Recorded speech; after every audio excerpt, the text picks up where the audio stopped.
네, 안녕하세요. 벚꽃 대통령 지광입니다. 우리가 매일매일 밥은 먹잖아요. 밥 굶는 사람 별로 안 계시죠?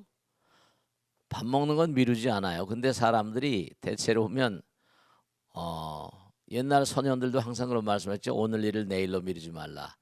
근데 미루는 게 참 그저 항다반사로 그러니까 아, 자꾸만 내일로 미루면 어떡합니까? 우리의 발전의 속도가 날 수가 없어요. 항상 제가 드리는 말씀 있죠, 그죠? 우린 매일매일이 새로움의 날이고 탐험가의 날이라고 말씀이요. 그러니까 하루하루 미루면 미루는 것만큼 그 사람은 뭔가니 탐험가가 아니에요. 새로움을 일시라는 사람입니다. 그러니까 당연히 그런 사람들은 뭔가 이윤회의 속도가 떨어질 수밖에 없어요. 그러니까 여러분이 자꾸만 미룬다는 건 그만큼 인생을 낭비하는 겁니다. 그런 사실을 분명히 아시고 미루는 것만큼 나의 윤회의 속도는 떨어질 것이고 진보의 속도는 차단될 것이다. 이런 생각을 하시면서 또 오늘 여러분의 문제를 우리가 들어오면서 또 해결하는 시간을 갖겠습니다. 자, 누가 질문하실까? 질문해 보세요. 네. 부처님 안녕하세요. 네, 안녕하세요. 부처님께서는 탐심을 갖지 말라 하셨는데요. 네. 수행을 하고 어허. 깨달음을 이루고자 하는 것에는 어허. 탐심이 좋은 원동력이 되지 않을까 싶습니다. 네. 열반을 향한 탐심은 어. 옳지 못한 것일까요? 네. 탐심. 우선 글자가 이 탐이라는 글자를 좀 한번 보세요. 이재금자란 말이 이재금자 그 밑에 조개 패자가 달려 있는데 옛날에 조개는 화폐, 조개라고 한 조개 껍질 같은 건 말씀이죠. 이 돈 뭔가 교환 수단이었었어요. 그 옛날 그 유물들을 파보면 조개 껍질을 쭉 이렇게 뭔가 묶어놓은 것들이 많이 발견되거든요. 그 당시에 이게 조개 껍질이 돈으로 화폐 기능했었어요. 그러니까 탐심이랄 때 이 탐심은 대체로 물질에 대한 욕망을 얘기하거든요. 그런데 오늘 질문하신 건 뭐냐면 수행을 하는데 깨달음을 얻기 위해서 깨달음을 얻기 위한 탐심이다. 이건 좀 격이 다른 얘기입니다. 그러니까 우리가 깨달음이라고 하는 건 뭐냐면 아까 말씀드린 대로 탐심 건 물질에 대한 얘기거든요. 사람들은 그러니까 하루도 뭔가니 돈에 대한 생각을 떨어뜨리지 못하고 살아요. 어떻게 하면 돈을 더 많이 벌까? 근데 깨달음이라는 건 돈하고는 뭔가 차원이 다른 세계거든요. 깨달음은 광명이라고 그러잖아요. 이 광명이라는 건 지혜 광명, 법성 광명 그런 것처럼 이건 물질의 차원하고는 차원이 좀 격이 다른 세계. 이 이른바 말하는 화폐 세계, 물질의 세계는 3차원이라고 한다면 예를 들자면 깨달음의 세계는 좀 차원이 다른 4차원 이상의 고차원이에요. 그러니까 우선 차원이 다르기 때문에 수행에 깨달음에 탐심을 쓴다. 탐자를 쓴다. 대체로 보면은 이 깨달음에는 무슨 힘을 쓰는 거 아니 원력이라고 말하거든요. 탐진이 삼독심은 독심이라고 그러잖아요. 그래서 중요한 게 뭐냐면 이 탐심이라는 건 물질을 대상으로 하는 것이고 깨달음은 보이지 않는 세계, 마음의 나라에 해당되는 단어거든요. 마음의 나라에 해당되는 그런 어떤 수로나 단어라고 볼 수 있어요. 그래서 우선 중요한 건 깨달음을 얻기 위한 몸과 마음을 어떤 다하는 그런 노력을 우리는 뭐냐면 원력이라고 불러요. 원력. 그러니까 우리가 삶을 살아가다 보면 제가 이제 항상 기도하라 이렇게 말씀드려요. 정진하라 이렇게 말씀드리죠. 몸과 마음을 던져 기도해 본 사람들 전부 다 그 사람들은 뭔가 마음 가운데 바라는 어떤 그런 세계가 차원을 달리해요. 차원을 달리해요. 그렇기 때문에 아주 중요한 게 뭐냐면 몸과 마음을 던지는 어떤 깨달음의 세계는요. 광명을 우리가 지금 이렇게 사는 것도 무명이라고 말하거든요. 그 무명은 바로 물질이 우리 마음을 가리고 있어서 그래요. 사람을 바라보는데도 전부 다 저 사람이 나에게 얼마나 이익될까? 또 사람을 바라보는데 저 사람이 얼마나 나에게 호감을 가지고 있을까? 뭐 내가 참 호감 있는 사람이구나. 전부 다 물질적인 차원이거든요. 근데 깨달음이라는 건 어떤 내용인가 하면 물질을 걷어내는 마음이에요. 기도를 통해서 온몸과 마음을 던지는 처절한 정진을 통해서 깨닫는 세계는 모든 걸 걷어낸 세계니까 찬연한 광명의 세계. 그와 같은 체험을 하고 나면요, 이 내면 세계에 혁명이 일어납니다. 내면 세계에 전혀 다른 차원의 세계가, 그 사람은 이 세상을 살아도 다른 차원을 사는 사람들이에요. 그런 사람들은 뭐냐면 이 세상을 살면서 탐심이라는 것과는 차원을 달리하는 마음이거든요. 체험의 영역이 달라요. 체험의 영역이 달라요. 그 사람은 혁명적인 인간입니다. 그러니까 근본적으로 탐심, 정말 돈을 위해서 물불을 안 가리잖아요. 근데 깨달음을 위해서 물불을 안 가린 사람은 극소수거든요. 근데 이제 어느 사람이 더 올바른 사람인가? 아무리 돈을 위해서 몸과 마음을 다해서 탐심을 바탕으로 애착과 집착을 바탕으로 모든 걸 끌어들인다 하더라도 그 사람은 다 놔두고 가야 돼요. 옛날에 3일 수심은 천재보여. 단 3일만 뭔가 갈고 닦아도 천년의 보배지만 100년 탐으로 일조진이라. 언젠가 내가 이 세상을 떠날 때 그건 다 놔두고 가야 돼요. 소용없는 게 돼버리고 맙니다. 그러니까 우리가 이 땅을 살다가 뭔가 탐심을 바탕으로 많은 걸 끌어들였다 하더라도 허망한 것이니까 다 놔두고 가야 되는데, 깨달음의 어떤 광명, 몸과 마음을 다하는 어떤 정진, 기도, 뭔가 그 체험으로 뭔가 내가 얻게 되는 그와 같은 세계에 대한 체험은 표현할 수 없는 어떤 그런 내부의 혁명을 초래하고, 그런 사람들은 정말로 이 세상을 살아도 가치 있는 삶을 산 사람들이에요. 그러니까 우리가 삶을 도모하면서 항상 생각해야 될 게 다른 게 아니라 과연 우리는 어떤 세상을 살 것인가. 그래서 부처님 말씀에 그런 게 나오잖아요. 중도란 말 쓰죠. 이 세상을 살아가는데 돈이 귀중하지 않은 건 아니에요. 먹고 살고 육신을 견뎌야 되는데, 그러니까 단여형과 위성도업하며 부처님께서 하신 말씀, 너희들이 먹는 것도 다만 마르지 않고 병들지 않기 위해서 먹는 정도. 우린 전부 다 음식을 취하더라도 하나같이 뭡니까? 그저 그냥 뭐 좋은 음식 뭐 좋은 거 막 따지는데, 그러다 보니까 요즘에 고지혈증이 해가지고 대사증후군이 해가지고 병들이 많은 게, 너무나 많은 걸 취하다 보니까 몸이 뭔가 하니 과부하 걸리는 거예요. 그러니까 쌓이다 보니까 여러 가지 병발증이 생기는 거죠. 그래서 우리가 삶을 도모하면서 잊지 않으셔야 될 게, 어떻게 하면 뭐 그렇다고 뭐 돈이 필요하지 않은 건 아니에요. 뭐 살 만큼 갖춰야 되겠지만, 가능한 한 내가 돈을 벌게 되면 중요한 게 있습니다. 이 우주는 어떤 법칙이 지배를 해요. 여러분 자꾸만 내보내게 되면 내가 가난하다고 생각합니까? 부처님께서는 베풀어라, 펼쳐라, 뭔가 주어라, 비워라, 이런 말씀을 많이 하셨거든요. 그런 그 마음 가운데 살아가시면요. 그런 마음 가운데 살아가시면은 여러분 이 우주는 너무나 무상심심 미묘해가지고 그냥 빈 공간에 공기가 그냥 들어오잖아요. 부처님의 배려가 있는 걸 우리가 분명히 알 수가 있습니다. 아시겠죠? 그러니까 잊지 마시고 탐심이라는 세계하고, 그 다음에 원력이라는 세계, 현실의 세계와 영혼의 세계, 이건 차원이 다르다. 몸과 마음을 다해서 중도적인 삶을 열심히 정진하시고 몸과 마음을 다하면 부처님께서 베풀어 주신다는 거 잊지 마세요. 제가 항상 말씀드리잖아요. 저 같은 그런 무명 중생도 뭔가 아니 2년 따라서 이렇게 강남에 들어와서 몸과 마음을 다해서 부처님 말씀대로 살려고 뭐 애를 쓰는 거죠. 별 볼 일 없지만. 그런데 부처님께서 마음 먹은 걸 어려운 가운데도 다 이루어 주시고 하신 걸 제가 체험해 봤거든요.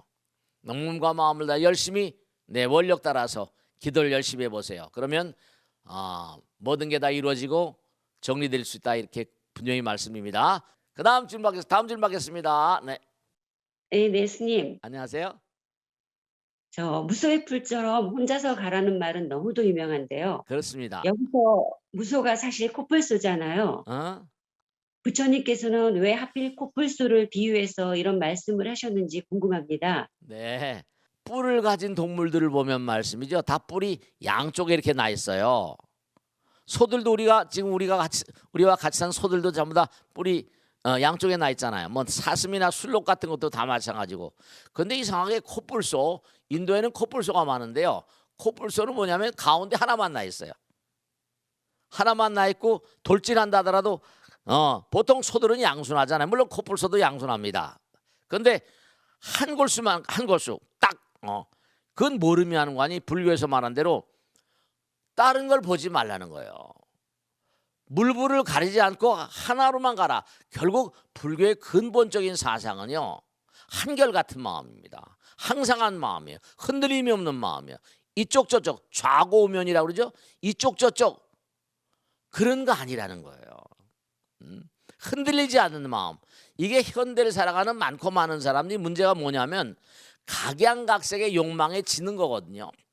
이것도 좋아 보이고 저것도 좋아 보이고 이른바 말하는 선택을 강요당하다 보니까, 그리고 항상 선택에 어려움이 많아요. 왜냐? 근본적으로 투철한 마음의 어떤 그런 그 관점이 제대로 정립이 안 돼 있어요. 인생을 내가 어떻게 살 것인가. 중요한 건 코뿔소라는 얘기는 뭐냐 하면 정말로 일관성을 갖고 좀 살아라. 그래야지 여러분죠, 일관성을 갖고 가야지만 멀리 갈 수 있고 한 길로 갈 수가 있어요. 제가 자주 비유를 드리죠. 실이 있습니다. 이만한 실이 있어요. 이만한 실이 있는데 그저 한 길로 쫙 가면 이만큼 가요. 근데 올라갔다 내려가면 어때요? 파동을 한번 치면 이게 요만큼밖에 못 와요. 그렇기 때문에 코뿔소의 뿔처럼 홀로이 가라 이렇게 말씀한, 다른 소가 아니에요. 무소의 뿔처럼 홀로 가라. 무소의 뿔, 코뿔소란 말이거든요. 그러니까 코뿔소 보셨죠? 딱 하나 나가지고 앞으로만 전진하는 거. 그러니까 무소의 뿔처럼, 코뿔소의 뿔처럼 앞으로 나가라. 이 가르침은 왜냐? 달래서 그런 게 아니라 흔들리지 않는 마음으로 일관성을 가지고, 이른바 말하면 부처님법이라는 건 뭐죠? 부처님법은 법성광명, 진리광명. 광명은 뭐냐? 불변입니다. 항존이에요. 항상합니다. 광속불변의 법칙. 불변은 변하지 않는 거거든요. 하나란 말이에요. 영원이란 말입니다. 한결같단 말이에요. 그러니까 부처님 말씀은, 그러니까 무슨 경전 공부도 뭐 아함경, 반야방 등 법화일반 화엄해가 쫙 일관성 있는데 그걸 제대로 공부하는 그런 스님들도 그렇고 일반 신도들은 얼마나 되냔 말이죠. 그러니까 중요한 게 무소의 뿔처럼 홀로 가라는 건 일관성을 가지고 흔들리지 말고. 요즘엔 정말로 선택의 어려움들이 너무나 많다 보니까 일관성이 굉장히 중요한데 일관성을 잊어버리고 산 사람들이 너무나 많으니까 방황하고 표류합니다. 그러니까 그 정도 말씀드리고 다음 질문 받겠습니다. 누가 더 질문하실까? 천수경을 독경하면 네. 유독 반야선이라는 말에 아하. 크게 마음을 일으켰는데요. 그 뜻이 너무 좋아서 스님께 다시 한번 자세한 설명을 부탁드리고 싶습니다. 불교에는 배라는 말, 일여편주 배라는 말이 굉장히 많이 등장하거든요. 왜냐? 부처님께서는 이런 말씀하셨잖아요. 우리는 고통의 바다를 헤엄치는 그런 존재라고. 근데 고통의 바다를 헤엄치는데 어떻게 됩니까? 헤엄쳐서 이 몸으로 헤엄쳐가기 어렵잖아요. 근데 부처님께서 부처님께서 표현하신 이 바다란 뜻은요, 화엄에 나온 것처럼 우리가 아는 태평양 바다가 아니에요. 태평양, 대서양도 인도양도 큰 바다지만 부처님께서 말씀하신 바다는 나무 화장세계해 그랬습니다. 화장세계는 뭐냐면 이 우주 바다를 형용하는 거예요. 화려하게 장엄된 이 우주 바다, 무량한 별들의 나라, 무량한 별들의 나라를 말씀하시는 거예요. 그러니까 부처님께서 말씀하신 이 바다는 우리가 알고 있는 바다가 아니에요. 우리가 알고 있는 바다가 아닙니다.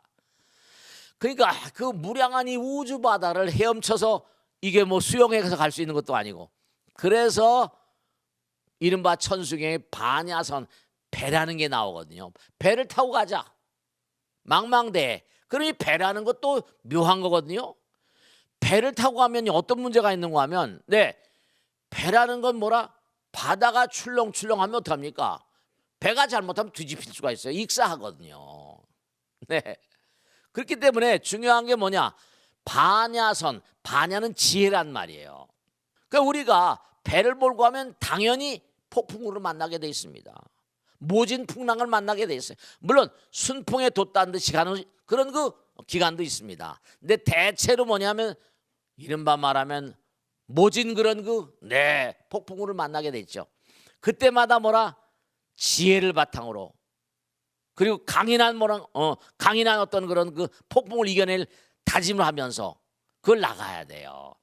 그 반야선이란 말은 참 아까 말씀하신 대로 참 의미로운 내용인데요. 지혜의 배라, 지혜의 배. 지혜는 뭐라? 바람일 그러잖아요. 그죠? 바람일이라고 하는 뭐냐면 도피한 배를 타고 어딜 가요? 성불의 길을 가는 겁니다. 지혜의 배예요. 그러니까 우리가 육바람일을 다 아셔. 육바람일, 십바람일 그러죠? 보시, 지계, 인용, 정진, 선정, 지혜. 육바람이다. 방편, 월력, 지혜에서 십바람일. 화엄의 십바람일 있고 대승경의 육바람일 있거든요. 그러니까 우리가 세상을 살아가면서 정말 고통의 바다를 헤쳐갈 때 정말 중요한 건요. 지혜의 배. 지혜는 어디서 나와요? 부처님 말씀을 연마하고 공부하고 기도하는 가운데 부처님의 육성을 듣는 거죠. 우리가 평상시에 경전을 통해서 부처님의 육성을 거기서 듣고 지혜를 갖추는 거예요. 그 또 하나는 뭐라? 네, 경전을 보면서 또 공부하지만 중요한 건 부처님과 대면해서 부처님과 맞닥뜨려서 부처님 정말 이와 같은 기도 아까 말씀했죠? 모진 폭풍우 바다에서 책을 볼 수가 없어요. 어떻게 할까요? 모진 태풍이 불고 북풍 막 바람이 불 때부터 합니까? 그때는 뭐죠? SOS를 SOS 있잖아요. SOS를 칠 도리밖에 없어요. SOS는 뭐죠? 그 경랑의 바다 가운데서 뭐냐면 기도밖에 할 게 없죠. 기도밖에 할 게 없어요. 그러니까 항상 뭐라? 경전 공부하자고 말씀드리고 또 기도하자고 말씀드리는 거예요. 저 같은 중생도 이렇게 머리 깎고 살고 하다 보니까 별의별 일들이 많죠. 아, 그럼요. 별의별 일도 많고 모자라서 생기는 어떤 그런 문제도 있고 또 별의별 그렇죠. 시기와 질시도 있고 별의별 게 다 많죠. 그러나 그럴 때마다 뭐죠? 부처님 하고 합장할 수밖에 없고 기도하는 마음. 평상시에 또 부처님 말씀을 따라서 이러한 상황엔 이렇게 가고 그러니까 경전과 기도와 항상 이에 몸과 마음을 다해서 그래서 평생을 온 거예요. 그래서 이제 체험을 통해서 이렇게 말씀드리는 거예요. 그래서 꼭 당부드리는 게 다른 것보다 반야선 참 의미 있는 얘기예요. 지혜의 배. 우린 세상을 살아가면서 지혜의 배를 타고 나가야 돼. 지혜는 뭐라? 부처님께서 뭐라고 하셨죠? 나는 좋은 길 안내자다. 마찬가지에 바다에서 바다에서 배를 몰고 나간데도 부처님께서 뭐하니? 인도하시거든요. 여러분 캄캄한 그렇죠? 낮에만 배가 바다를 가는 게 아니라 캄캄한 밤에도 가잖아요. 캄캄한 밤에 배가 갑니다. 그러면 그때 그 배는 무엇을 나침반으로 삼을까요? 북극성, 북두칠성 이렇게 남십자성 이렇게 하늘의 별을 하늘의 별이 나침반이었거든요. 그러니까 반야선 지혜의 배 항상 부처님 말씀 가운데 지혜를 내가 터득하고 기도 가운데 부처님의 육성을 듣고 그래서 이제 우리가 앞으로 나아가자. 우린 영원을 가는 그런 반야선을 타고 지금도 계속 항해 중이에요. 그래서 끊임없이 우리는 어떤 때는 이별에 정착하고 어떤 때는 저별에 정착하고 항구에 들어갔다 이 항구 이별 저별 항구 따라가면서 영혼의 길을 가고 있는 겁니다. 아시겠죠? 반야선 좋은 질문이셨어요. 자, 오늘은 정말로 우리가 삶을 살아가면서 여러 가지 좋은 그런 그 삶의 방편에 대해서 말씀드렸거든요. 우리가 삶을 도모하면서 이 벚꽃대통을 보시는 많은 그런 불교 방송 애청자 여러분을 청취자 여러분들, 시청자 여러분들 우리가 불교 신자로서 부처님 가르침을 따른 사람으로서 경전 얼마나 많아요. 별하별 경전들이 많죠. 제가 처음에 40년 전에 그 당시에 중처음 됐을 때하고 전혀 판이하게 다르게 요즘 많이라도 불교가 깨어서 경전도 많이 나오고 법문하는 스님도 훌륭한 스님이 많이 계세요. 옛날보다 많이 나아졌어요. 불교 학교도 불교 대학도 하려고 애를 쓰고 공부를 열심히 주변에 있는 사찰에 가서 공부도 열심히 하시고 특히 기도와 수행을 멈추지 마세요. 꼭 당부드리겠는데 여러분이 몸과 마음을 다해서 아까도 물소에 뿔리겠죠?